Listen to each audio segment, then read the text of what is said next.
Pinasinungalingan ng ilang law enforcement agency sa mga ulat, sinasabing naaresto na umano si Senador Bato de la Rosa.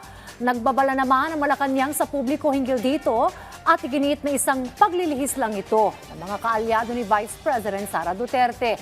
Yan ang ulat ni Sheila Natividad. Nadapa. Kaya pa Senator ng Republic, kung hindi ko mapasok, hinahanap niyo ako. Di ba? Ngayon papasok ako, tatanungin niyo ako bakit ako pumapasok. Nagdabog. Kung pwede lang. Kung meron akong pananagutan, panagutan ko dito sa ating local court. Huwag doon sa Banyaga. Nakiusap at bigla na lang naglaho. Magtatatlong buwan na buhat noong huling magpakita si Senador Ronald Bato de la Rosa sa Senado.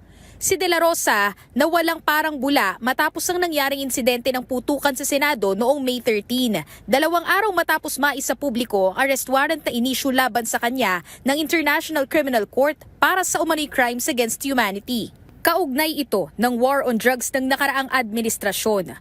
Pero nitong Martes, naalarma ang publiko sa naging usap-usapang naaresto na umano ng mga otoridad ang senador. Si Attorney Jimmy Bondoc, tumatayong legal counsel at defense lawyer ni Senador Bato, nagbahagi ng tila cryptic post sa Facebook na ngayon ay burado na.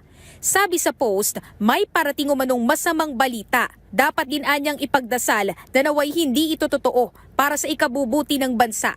Tila sinagot din ito ng kabaliktaran ng Akbayan Party List at sinabing mayroong magandang balita na dapat ay ipagdasal na magkatotoo para sa ikabubuti ng bansa. May hiwalay na post din ng kapwa kaalyadong si Harry Roque at sinabing may nanghudas umano kay Bato. Pero ang mga impormasyon kung naaresto nga ba o hindi ang senador, kinumpirma mismo ng mga miyembro ng media sa mga otoridad. Ang Department of Interior and Local Government binasag ang mga spekulasyong ito. We would like to confirm categorically that as of 6 o'clock p.m. last night, there's been no arrest for Senator Bato. Okay. There's been a lot of speculation na nahuli siya and he's being whisked away to the Hague. Hindi po totoo yan. Senator Bato is still being hunted now. May ugnayan din ng DILG sa mga kapwa law enforcement agencies. Pinasinungalingan naman ng Department of Justice at National Bureau of Investigation ang mga usap-usapan sa umano'y pagkakaaresto ni Senador Bato. Wala sa amin, wala sa NBI, no? So, hindi totoo. On our part, I can say na wala. Bagamat hindi nakita ng personal, may patutsyada naman si NBI Director Melvin Matibag sa mga cryptic Facebook post ni Roque at Bondoc. To see it kung ano. Pero baka may iniisip silang iba or what. So, tingnan natin. Sila yung mas nakakaalam siguro kasi sila yung magkakasama.